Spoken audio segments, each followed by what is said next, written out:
నమస్తే, welcome to our channel. AP ముఖ్యమంత్రి నారా చంద్రబాబు నాయుడు గారి మీద ఒక పుస్తకం రాసి ఆ పుస్తకాన్ని ఆయన చేతుల మీదుగానే ఆవిష్కరించారు నర్రా రామకృష్ణ గారు. ప్రస్తుతం మనతో పాటు ఆయన ఉన్నారు. అసలు ఆయన పుస్తకం రాయడానికి కారణం ఏంటి, మరి ఆ పుస్తకానికి కాలపురుషుని సంతకం అని ఎందుకు పేరు పెట్టారు, ఇటువంటి అంశాలన్నీ కూడా తెలుసుకుందాం. నమస్తే సార్. నమస్తే. చాలా మంది జర్నలిస్టులు, రీసెర్చర్స్ ఇప్పటికే చంద్రబాబు నాయుడు గారి పైన చాలా పుస్తకాలు రాశారు. ఒక్కడు కానివ్వండి, లోకల్ లీడర్ కానివ్వండి, ఇలాంటి చాలా రాశారు. కానీ కాలపురుషుని సంతకం పుస్తకానికి తేడా ఏంటి? ఒకటమ్మా, నేను ఈ పుస్తకం రాసేటప్పుడు నాకు ఏ పుస్తకం నా మీద ప్రభావం చూపించకూడదు అనుకొని ఆ పుస్తకాలు ఏ పుస్తకం చదవలేదు. నేను ఆయన అంతరంగాన్ని అక్షరీకరించాలనుకున్నాను. దానికి నన్ను ఆయన ఆహ్వానించి ఈ పుస్తకాన్ని ఆయన రాయించాడు, పరకాయ ప్రవేశం చేయించి. ఎందుకంటే నాకు గత 30 సంవత్సరాల నుంచి నేను ఆయన్ని గమనిస్తూ ఉన్నాను. గమనిస్తూ ఆయన చేసే పనులు కానీ, ఆ పనుల వెనక ఆయన మానసిక స్థితి ఏంటి, ఆయన యొక్క స్థితప్రజ్ఞతకు అసలు కారణం ఏంటి, ఆయన క్రమశిక్షణకి ఏంటి, ఇదంతా అని చెప్పేసి ఒక రకమైన నాకు నేను రీసెర్చ్ చేసుకున్నాను. నాకు ఆయన పుస్తకం రాసేటప్పుడు కూడా ఆయన కలవలేదు. ఇంకొకటి కూడా ఏ ప్రభావాలు పడకూడదు నా బుక్ మీద అని చెప్పేసి నాకు నేను ఓనుగా రాసుకున్నాను. ఇది అంటే దానికి కాలపురుషుని సంతకం అనే పేరు ఎందుకు పెట్టారు? కాలపురుషుడు అంటే అసలు కాలం అంటే మనకి ఈ విశ్వంకి ముందు కాలం ఉంది, ఈ తర్వాత కాలం ఉంటుంది. కాలం అనేది నశించదు.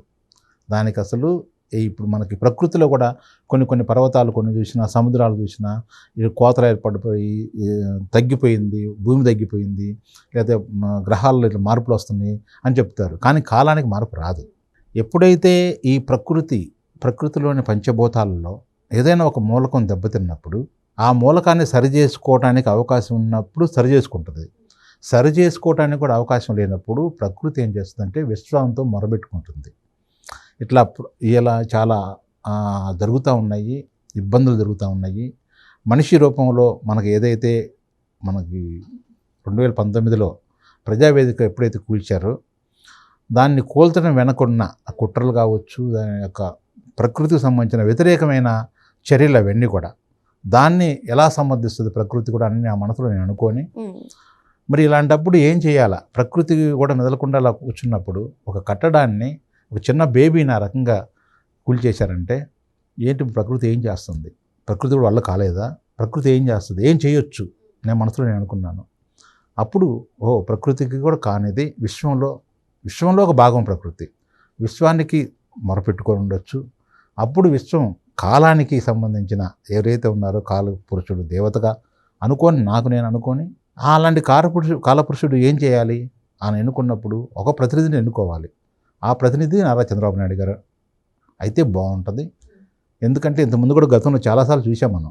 ఆయనకి 95 నుంచి ఆయన ఇబ్బందులు పడ్డాయి. కానీ 2004లో ఓడిపోయినప్పుడు, 9లో ఓడిపోయినప్పుడు, అసెంబ్లీలో జరిగిన అవమానప్పుడు, మళ్ళీ తర్వాత 14లో గెలవటానికి ఏదైనా కానీ మాకు మంచి చెడు రెండు ఉంటాయి. కాబట్టి చెడు లేనప్పుడు మంచి విలువ తెలియదు, నలుపు లేనప్పుడు తెలుపు విలువ తెలియదు. కాబట్టి అట్లా నేను ఆలోచించి చంద్రబాబు నాయుడు గారిని కాలం ఎన్నుకుంది.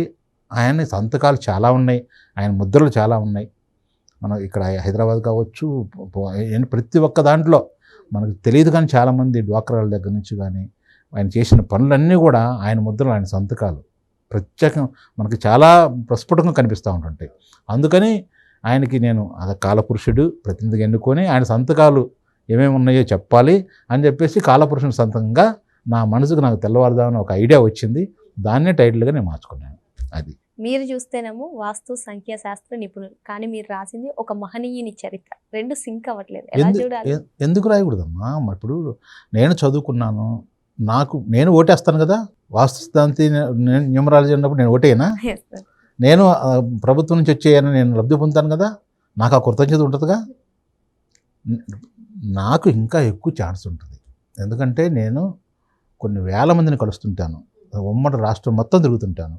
నేను అనంతపురం వెళ్ళినప్పుడు ఆ డ్రిప్ ఇరిగేషన్ చూస్తే, ఇప్పుడు కాదు దాదాపు 20 years బ్యాక్ చూస్తే, అక్కడ నేను ఒక పెద్ద పండ్ల తోటలు వేసాయని నన్ను వాస్తు పిలిచినప్పుడు, సార్ మీకు ఎట్లా సాధ్యం, ఇదంతా భలే ఉంది సార్ అప్పుడు అంటే, సార్ ఇది చంద్రబాబు నాయుడు గారు మొదలుపెట్టారండి దీన్ని అన్నప్పుడు, తెలుసుకుంటాను నేను. అక్కడ నాది ఏంటంటే, నేను వాస్తు అయినా న్యూమరాలజీ అయినా నా మైండ్ అంతా కూడా రీసెర్చ్. ఏంటి, ఆ ఎందుకు, ఎలా వాస్తు అనేది. న్యూమరాలజీ కోణంలో సిబిఎన్ గారి వ్యక్తిత్వాన్ని ఏమైనా మీరు పుస్తకంలో రాయడం చేశారు? అదే నేను ఒక వ్యక్తిని తెలుసుకోవాలనుకుంటానమ్మా. వ్యక్తిని తెలుసుకోవాలనుకున్నప్పుడు బాబు గారు కూడా వ్యక్తే కదా.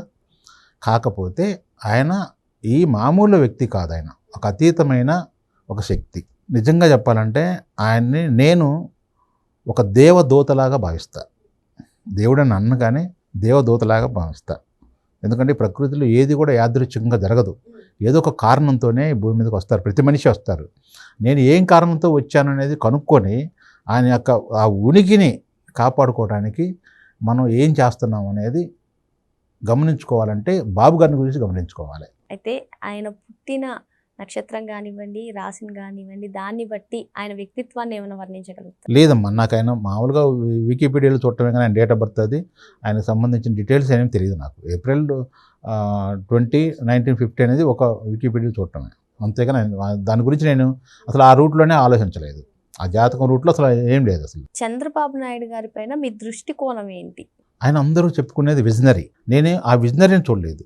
ఆ విజనరీ వెనక ఉన్న వాస్తవాలు ఏంటో చూశాను. మనం కూడా ఎవరైనా చూడవచ్చు. ఎందుకంటే నిన్ను నువ్వు ఎప్పుడైతే గమనించుకొని నీ గురించి నువ్వు ఎప్పుడైతే తెలుసుకుంటున్నావో ఎదుటి వ్యక్తి గురించి కూడా తెలుసుకోవడానికి చాలా మార్గాలు ఉంటాయి. ఎప్పుడు నేను నువ్వు తెలుసుకున్నప్పుడు. అట్లా నేను ఆయన యొక్క డే ఎలా మొదలవుతుంది, ఎలా ఎండ్ అవుతుంది, ఆయన కాలానికి ఎంత విలువిస్తాడు, ఆయన సమయాన్ని ఎలా సద్వినియోగపరుచుకుంటాడు అని గమనిస్తున్నాను. దాదాపు 30 years నుంచి ఆయన గమనిస్తూ ఆయన చేసిన పనులు నచ్చితే నేను రాసుకుంటాను బుక్లో. ఏదైనా పేపర్లో వస్తే క్లిప్పింగ్స్ పెట్టుకుంటాను, అవన్నీ దాచిపెట్టుకుంటాను. ఎందుకంటే నాకు ఇష్టం కాబట్టి. ఆయన 30 years నుంచి మీరు అబ్జర్వ్ చేస్తున్నారు కదా, ఒక ప్రజాప్రతినిధిగా, ఒక పాలకుడిగా ఆయన ప్రత్యేకత ఏంటంటే ఏం చెప్తారు? అది ఈ భారతదేశంలో ఉన్న ప్రతి ఒక్కరికి గమనిస్తే తెలుస్తుంది. ఎందుకంటే మనం 96 నుంచి ఐటీ వచ్చిన దగ్గర నుంచి స్టిల్ ఈరోజు కూడా ఆయనలో సాధారణంగా చేయాలనే తత్వం ఉండదు. ఎవరికి రాని ఆలోచనలు, ఎవరు చేయని పనులు, ఎలా సాధ్యం అవుతుంది అనుకునే విషయాలని ఆయన సాధ్యం చేయటానికి ఆయన యొక్క ఆలోచన విధానం చాలా గొప్పగా ఉంటుంది. ఎందుకంటే ఆయన ఆలోచనలు మనం చూసాం. మనం సరే టెక్నాలజీ అంటారా, ఐటీ అన్ని రాష్ట్రాల్లో వచ్చింది అనుకోవచ్చు, కానీ ఆయన ప్రవేశపెట్టిన కొన్ని పథకాలు ఆ రోజు అవన్నీ కూడా భారతదేశానికి మొత్తానికి అన్ని ప్రభుత్వాలకు కూడా అవి ఒక రోల్ మోడల్గా ఉన్నాయి. అది అంటే మరి ఒక పార్టీ అధినేతగా 32 ఏళ్ల పాటు పార్టీని ముందు తీసుకెళ్తున్నారు. ఇటువంటి అంశాలన్నీ మీ పుస్తకంలో పొందుపరిచారా? అంటే ముందుకు తీసుకెళ్తున్నారంటే ఎన్టీఆర్ గారి చరిష్మాతోటి పార్టీ ఇక్కడ ఉంది. తెలుగు జాతి ఆత్మగౌరవాన్ని ఆయన మన దిశలా చాటి చెప్పారు. దానికి సంబంధించిన వారసత్వానికి కరెక్ట్ అయిన వ్యక్తి చంద్రబాబు నాయుడు గారు అనుకున్నాను నేను. ఎందుకంటే మనం ఇంతకుముందు చెప్పుకున్నట్టుగా ఆయన చరిష్మాతో ఉంటే ఈయన యొక్క కర్తవ్య నిష్ఠతోటి, ఈయన క్రమశిక్షణతోటి, ఈయన యొక్క టెక్నాలజీతోటి కార్యకర్తలకు అండగా, కార్యకర్తలకు రక్షణ కవచంలో నిలబడి పార్టీని ఇన్ని రోజులు నుంచి ఆయన పట్టుకొస్తున్నారంటే అది ఆషామాషీ కాదు. ఒక ప్రాంతీయ పార్టీ ఇంత గొప్పగా భారతదేశ చరిత్రలో ఇన్ని కార్యకర్తలు, ఎంత ఓటర్సు ఉన్నారంటే, అంత పర్సంటేజ్ ఉన్నారంటే చాలా చాలా చాలా గొప్ప విషయం అది. రాజకీయ నాయకులు అనగానే ఇంకా చాలా మంది పేర్లు వినిపిస్తాయి, చంద్రబాబు నాయుడు గారు కాకుండా. కానీ ఎందుకు చంద్రబాబు నాయుడు గారే అని మీరు అనుకున్నారు పుస్తకం రాయడానికి?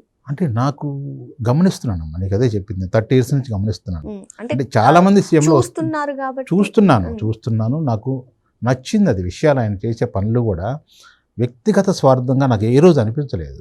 ఇప్పుడు చాలామంది సీఎంలు వస్తున్నారు, వాళ్ళ యొక్క వ్యక్తిగతమైన ఆడంబరాల కోసం, వాళ్ళ అధికార దర్పాన్ని ప్రదర్శించుకోవడం కోసం వాటి మీద ఫోకస్ ఉంటుంది. కానీ ఈయన దగ్గర నాకు అది కనిపించదు. ఎప్పుడు చూసినా పని పని పని పని. తెల్లవారుజామున రివ్యూ మీటింగ్లు ఏంటమ్మా, ఎంత గొప్ప విషయం అసలు అది. ఎన్టీ రామారావు గారు ఏదైనా కథ చెప్పాలనుకున్నప్పుడు తెల్లవారుజామున రమ్మని చెప్తారంట. ఆయన క్రమశిక్షణ అది. ఈయన క్రమశిక్షణ కూడా రాజకీయ రంగంలో కానీ, ప్రభుత్వ పాలన విషయంలో కానీ, ఆఫీసర్స్తో సహా కూడా ఆయన తెల్లవారుజామున బిగిన్ చేస్తారు. ఆయన అది ఎంత దేనికి ఆయనకి అంత అవసరం లేదు. మామూలుగా సరదాగా 8-9 వచ్చేసి అసెంబ్లీకి రావటం, లేదా సెక్రటరీకి రావటం, ఎక్కడ ఒక పార్టీ కార్యాలయానికి రావటం, పైన మెయింటైన్ చేసుకుంటూ అలా చూసుకుంటూ వెళ్ళిపోవటం, అలా చేయొచ్చు. ఆయనకి ఎప్పుడు నిరంతరం ఆయనకి ఇదే ధ్యాస. ప్రజలు వాళ్ళ బాగోగులు ఏం చేయాలి, ఇంకా ఒక సమస్య వచ్చిందంటే ఆయన ఆయన జాలిపడరు, సానుభూతి చెందరు ఆయన. దాన్ని సానుభూతిని పోగొట్టడానికి ఏం చేస్తే సమస్య పరిష్కారం అవుతుందనేది దాని గురించి ఆలోచిస్తారు. అది ఆయన యొక్క నిరంతర పరిశోధన ప్లస్ పరిశీలన. ఒక పనికి ఏదైనా పని వచ్చినప్పుడు దాంట్లో ఏంటి వర్స్ట్ ఏంటి, బెస్ట్ ఏంటి, మీడియం ఏంటి, ఇవన్నీ ఆలోచన క్యాలిక్యులేటెడ్గా ఉంటుంది, మొత్తం అంతా స్ట్రాటజిక్గా ఉంటుంది. అయితే మీ పుస్తకం ద్వారా మా వ్యూవర్స్కి మీరు ఇచ్చే సందేశం ఏంటి? ఇచ్చే సందేశం నేను ఏం చెప్తానంటే, పార్టీలకు అతీతంగా ఈ పుస్తకాన్ని అందరూ చదవండి.